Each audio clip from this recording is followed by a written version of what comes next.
Je pourrais vous dire que, en application de l'article 3 de la loi du 6 novembre 1962 relative à l'élection du président de la République au suffrage universel, vous le savez, le Conseil constitutionnel arrête la liste des candidats à cette élection.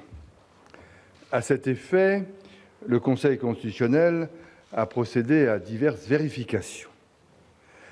La principale de ces vérifications conduit à s'assurer que chaque candidat a recueilli 500 présentations émanant d'élus habilités, provenant d'au moins 30 départements ou collectivités assimilées, sans que plus de 50 d'entre eux puissent être les élus d'un même département ou d'une même collectivité. En 22 jours, du 24 février au 16 mars, le Conseil constitutionnel a reçu 15 047 présentations qui ont été vérifiées les unes après les autres. Ainsi, environ 36% des élus habilités ont présenté un candidat. Après instruction, seules 257 présentations, soit 1,7%, ont été écartées comme non conformes. Les présentations valides ont bénéficié, à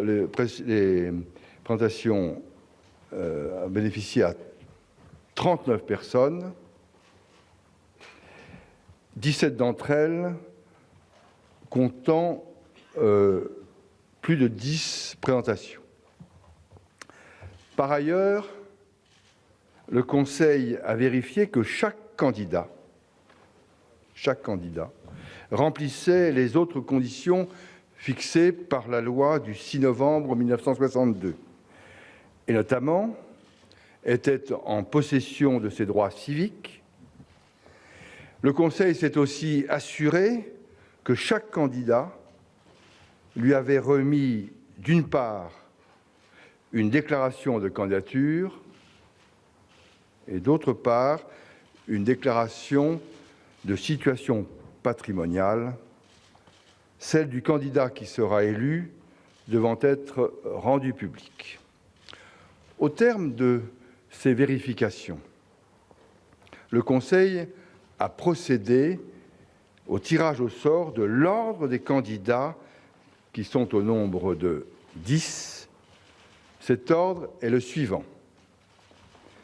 Madame Eva Joly, Madame Marine Le Pen, Monsieur Nicolas Sarkozy, Monsieur Jean-Luc Mélenchon, Monsieur Philippe Poutou, Madame Nathalie Arthaud, Monsieur Jacques Cheminade, Monsieur François Bayrou, Monsieur Nicolas Dupont-Aignan et Monsieur François Hollande.